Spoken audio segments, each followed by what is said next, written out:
Antes de nada, quiero decir que estoy muy contento de el modo en que la hermandad ha embellecido el altar, porque el amor se manifiesta en los hechos. Cuando uno ama a alguien, eso se manifiesta en el interés que tiene en que ese amor se exprese en regalos, en joyas.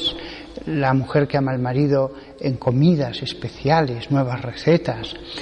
Pues aquí el amor se ha concentrado en embellecer el altar como lo vemos hoy, con todas estas flores, con todos estos candelabros preciosos, todas las velas, el incienso y sobre todo el crucifijo casi de tamaño natural que está en el centro. De esta manera, celebrar la misa, uno se hace más consciente de lo que dice la Iglesia Católica, que la misa es el sacrificio de la cruz bajo apariencias rituales, pero es el sacrificio de la cruz. No es el teatro. Si hiciéramos un teatro, nos vestiríamos de época, pondríamos soldados, pondríamos un actor que hiciera de Jesús, etc. No es un teatro. Lo que nos dice la Iglesia, que es la misa, y por eso tanta importancia tiene la misa, es que es el sacrificio de la cruz bajo apariencias rituales. El altar, símbolo del lugar donde se sacrifica a Jesús, la sangre que se derrama, su cuerpo, etc. Y verdaderamente este altar, de un modo natural, fácil, lleva a esa idea. La idea del sacrificio en la cruz, en una imagen de tamaño natural que parece que estemos delante de él. De esta manera, la apariencia del altar y la teología se unen, porque el sacerdote, mientras está orando al Padre, tiene delante al Hijo. Cuando levante la forma consagrada, tiene delante lo que está en esa forma. Si pudiéramos ver como ven los ángeles lo que hay en la forma consagrada, veríamos que aparece Cristo, tal cual aquí.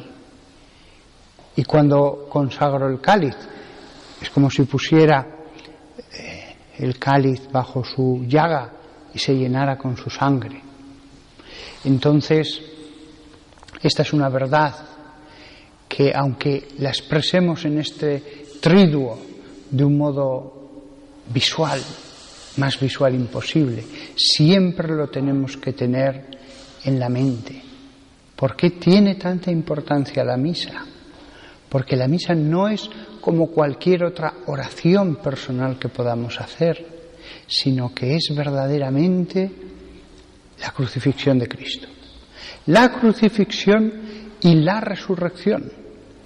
Porque, y esta es una cosa que muchos de vosotros no os habréis percatado, las dos especies simbolizan muerte, el cuerpo y la sangre.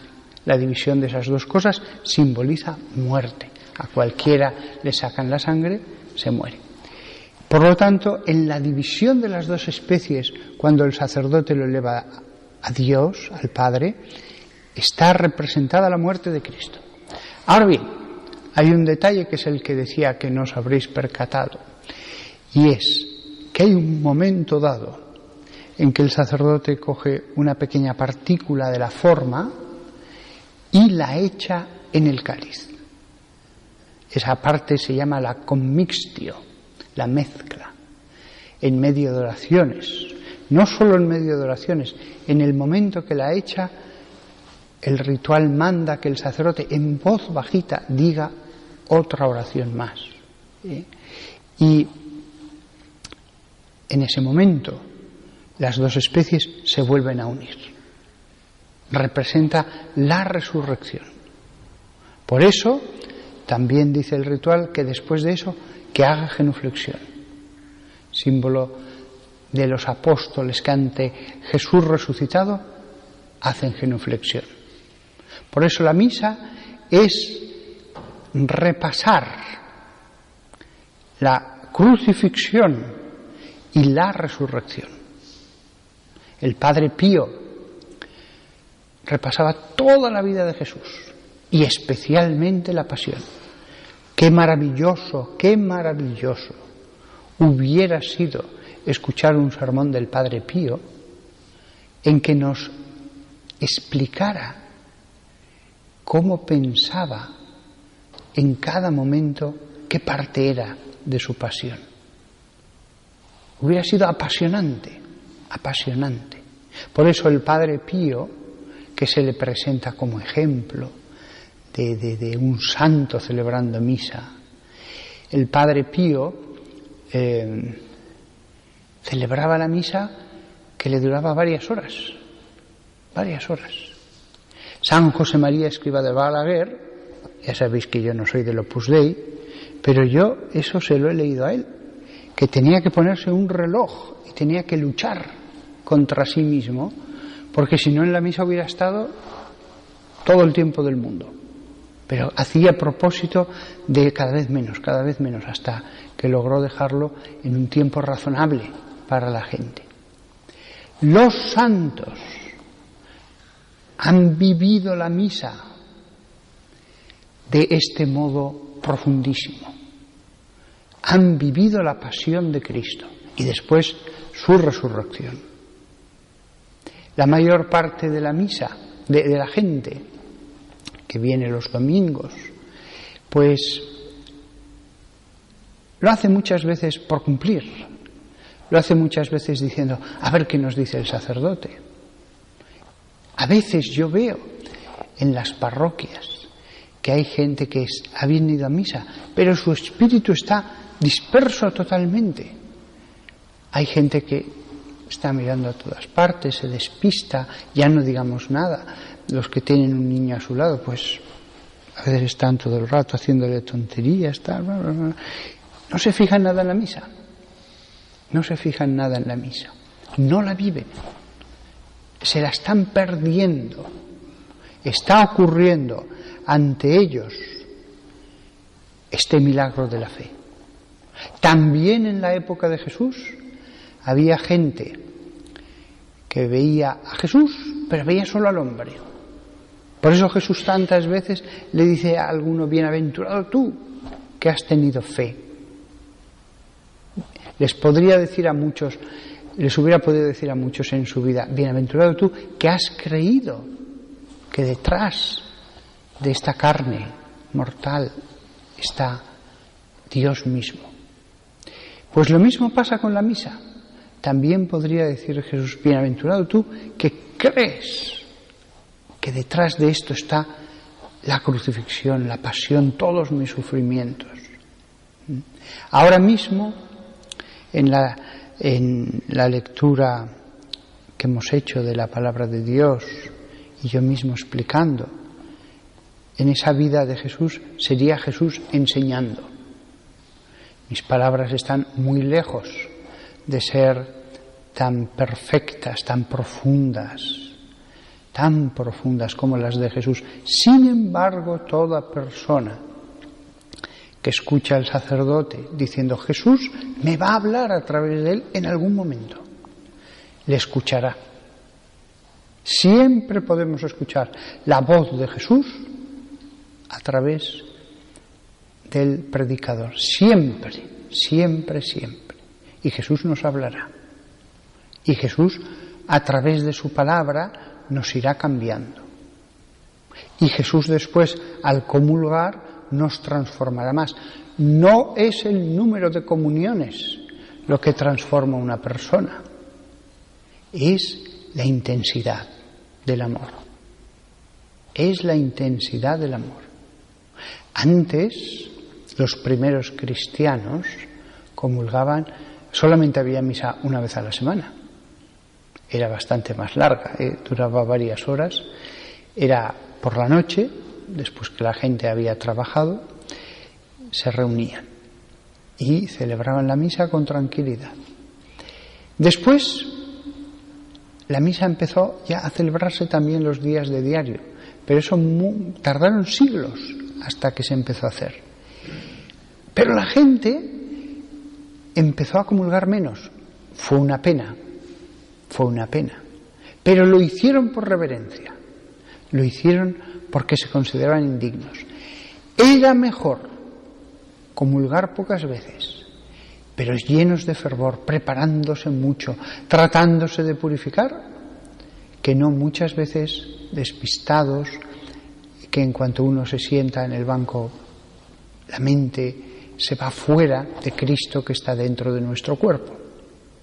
Lo ideal es comulgar cada día, lo ideal es eso. Pero, ojo, no es el número de veces. Y cuando recibimos a Cristo y estamos en el banco, ¿qué es lo mejor que uno puede hacer? Recogerse en el interior. Porque está dentro. Hasta que esa presencia desaparezca, está dentro. Y por lo tanto, lo mejor, como decía Santa Teresa de Jesús, es cerrar las ventanas del cuerpo, del alma, que son los 5 sentidos, para recogerse. Y entonces la comunión hace su efecto. Entonces la comunión transforma. Jesús propone propósitos, los podemos cumplir. Y entonces ese proceso de transformación y de inspiraciones de Jesús cada vez se hace más grande, más poderoso en el alma, cada vez es más transformativo, cada vez la persona se vuelve más ángel. Y así yo he conocido a tantos individuos que yo decía, qué bien, qué bien. Aun siendo laicos, yo pensaba, ojalá fuera como ellos, ojalá tuviera este aspecto de su alma, esta bondad, esta visión tan pura de todas las cosas. Hay personas que se han transformado tanto. El altar realmente es la fuente de la que salen las gracias. El pueblo elegido iba por el desierto. Yo esto, hasta que no lo leí varias veces, no me di cuenta de ello, con una piedra. Y Moisés la tocaba con su cayado y de ella brotaba agua. Estaban en mitad del desierto, eran 500.000 de personas, no había agua para semejante multitud en cualquier lado. Además que ellos partían a donde Dios quisiera.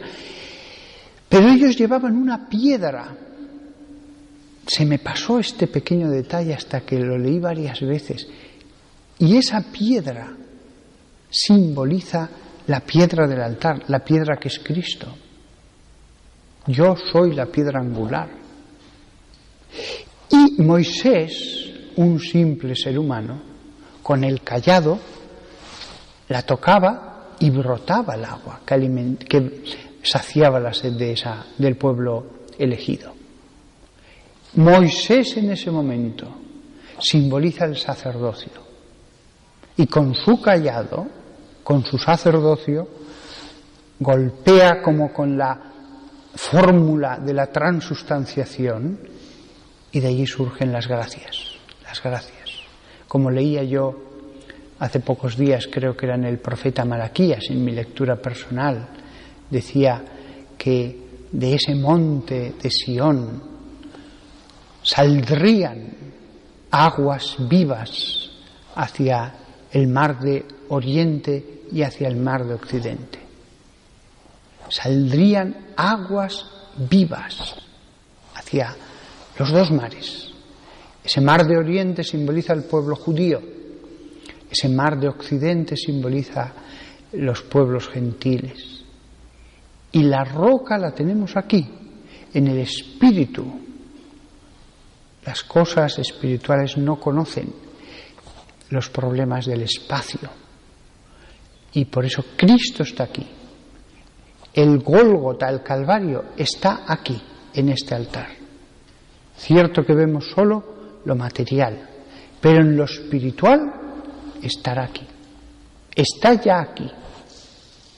Y verdaderamente esas aguas brotarán. Y los que beban de ellas, los que vivan de ellas, notarán esa transformación. Y vivirán con Dios. En la vida tendrán hechos en los que Dios les dirá: estoy aquí, estoy aquí. Pequeños milagros a veces. Tanta gente a mí me los ha contado, tanta gente. Padre, a mí me ocurrió tal cosa. Y evidentemente es una actuación de Dios. Pero después es en la otra vida cuando veremos los cristianos que simplemente han ido a trancas y barrancas en la vida, y los cristianos que se han transformado, que la vida ha sido un proceso, ha sido un ascenso cada vez más alto, más alto. Pues nada más, proseguimos ahora con la misa y verdaderamente que todos vivamos esta misa en este triduo como la mejor misa de toda nuestra vida, que la vivamos imaginando que verdaderamente Jesús está en esta cruz, que nos está mirando, que le podemos hablar. El sacerdote va a estar aquí haciendo oraciones, pero la oración tiene que ser personal de cada uno. En cierto modo os digo una cosa, aunque a mí lo que más me gusta en la vida es decir la misa, pero a veces envidio a los laicos que desde un banco pueden recogerse en sí mismos, no tienen que preocuparse de los demás ni nada, solamente recogerse, concentrarse. Vivid el misterio, que esta misa de verdad, cuando salgáis hoy de esta iglesia, salgáis mejor, salgáis diciendo: hoy he cambiado, hoy he tenido una conversión, hoy Jesús me ha tocado. Jesús está deseando. Lo demás ya depende de vosotros.